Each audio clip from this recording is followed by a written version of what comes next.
My name is Manisha. I am from BSc first year. Today we are gathered here to celebrate our International Nurses Day.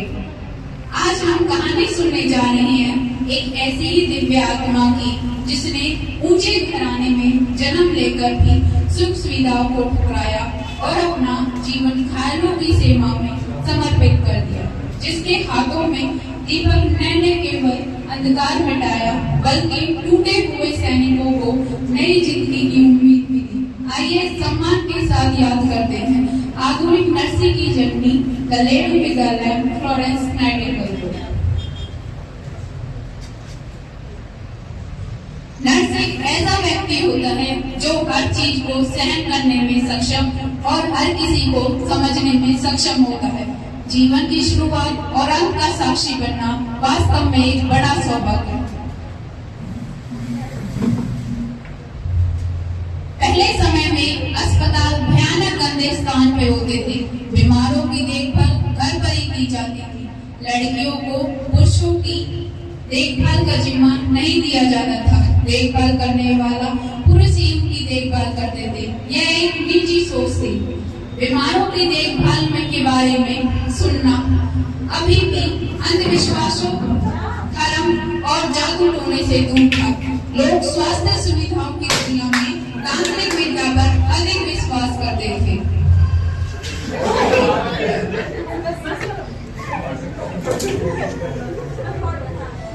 Nursing के इस दौर में 12 मई 1820 को Italy के Florence नामक एक छोटे से शहर में एक लड़की का जन्म हुआ।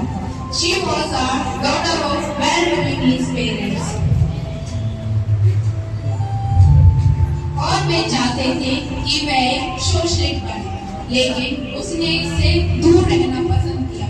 फ्लोरेंस ने वह बहुत छोटी उम्र में ही परोपकारी कार्यों में सक्रिय थी और अपने आसपास के गांव में बीमारों और गरीबों की सेवा करती थी।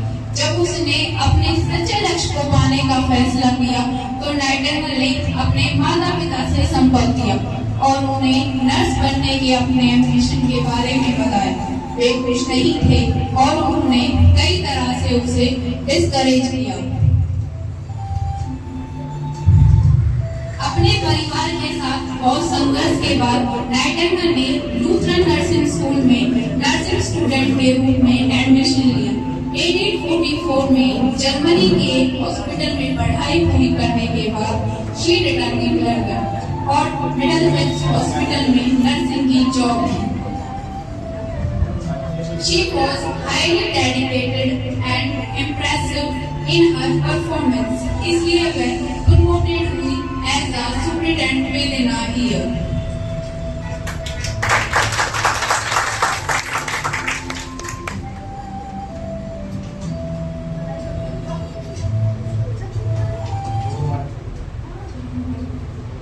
October 1853 में a debut war break out between England and Russia.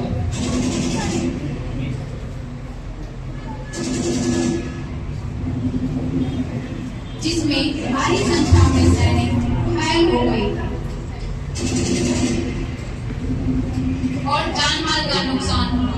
सैनिकों को अलग अलग सैन्य शिविरों में ले जाया गया, लेकिन रूस के निवासियों ने घायल सैनिकों की उपेक्षा को स्वीकार कर लिया। 1853 के अंत में वॉर सेक्रेटरी से फ्लोरेंस को एक लेटर मिला जिसमें उन्हें इस वीक युद्ध स्थल पर घायल सैनिकों की देखभाल के लिए नर्सों को संगठित करने के लिए कहा गया। एक महिला ने उनकी इलाज के लिए रक्तस्रावरोधी दवा दी, लेकिन वह उसमें असफल रही। जहां उनका कर्तव्य एक मुक्ति की तरह था, वहां वह भीड़भाड़ वाले और अनहाइजीनिक हॉस्पिटल को देखकर शॉक रह गई।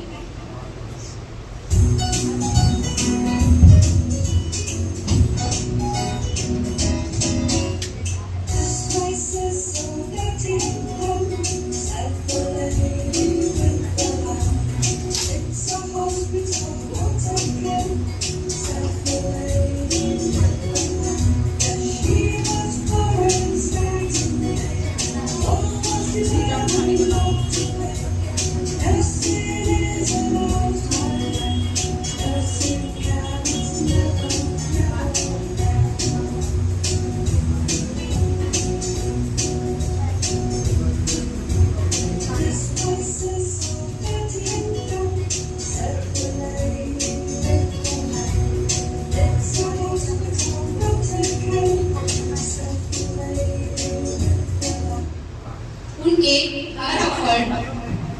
और नॉलेज ने घायल सैनिकों की डेथ रेट को कम कर दिया। जब वह लंदन लौटी तो वह एंडी कोहेन ने उनका नायकों जैसा वेलकम किया और उन्हें उनके द्वारा प्रस्तुत किए गए कार्यों के लिए अवॉर्डेड किया। उन्होंने उन सड़कों पर भी नक्काशी की जिन्हें बाद में नाइटिंगेल वे के नाम से जाना जाने लगा। उन्हें $50,000 का एक इनाम भी दिया गया।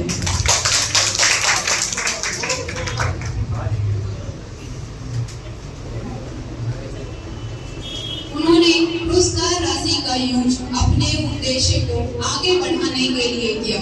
1860 में उन्होंने सेंट थॉमस हॉस्पिटल को एस्टैब्लिश किया और उन्होंने नाइटिंगेल ट्रेनिंग स्कूल का एक स्कूल नर्सों के लिए पहला ट्रेनिंग स्कूल शुरू किया।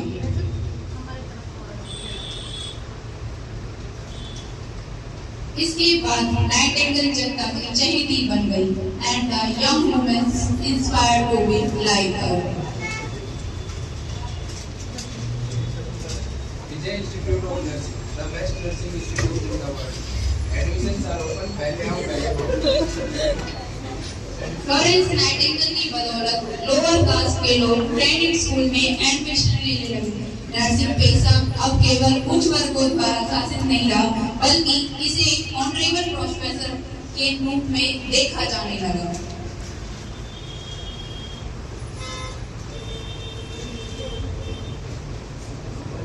निकली थी एक चिराग लेकर, चिराग बन जाऊंगी सोचा न था। शुरुआत तो एक मरहम से की, आज इलाज से जुड़ जाऊंगी सोचा न था। ऊंचाइयों की शिखर पर पहुंची हूँ आज, हर जगह मेरी परछाई है। अब वक्त बदला है और यहाँ हर किसी को मेरी जरूरत समझ आई है।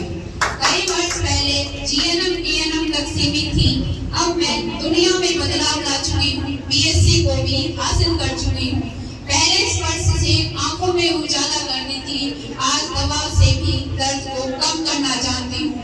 मैं एमएससी को भी हासिल कर चुकी हूँ, थ्योरी और प्रैक्टिकल के मेल को समझती हूँ। रिसर्च में भी उपलब्धियां पा चुकी हूँ। सिर्फ इंजेक्शन टैबलेट तक ही नहीं, अब टेक्नोलॉजी को मैं समझती हूँ। आज कॉलेज भी अधूरे हैं मेरे बिना, क्योंकि आगे की पीढ़ी को ज्ञान के लिए सहयोग जो मैं दे रही हूँ। आज कहाँ तुम्हें मैं नहीं मिलूंगी, nurse, professor, administrator, counsellor, researcher. माँ के दर्द और बच्चे की चहचहाट से जुड़ती हूँ, मुझे मिडवाइफ एंड पेडियाट्रिक नर्स कहते हैं। जहाँ अनाटमी और फिजियोलॉजी ईसीजी के तारों से जुड़ती हूँ, मुझे मेडिकल सर्जिकल नर्स कहते हैं। जब किसी के इमोशन और साइकोलॉजी से जुड़ती हूँ, मुझे मेंटल हेल्थ नर्स कहते हैं। जहाँ लोगों के घरों से बीमारियों को दूर करती हूँ, मुझे कम्युनिटी हेल्थ नर्स कहते हैं।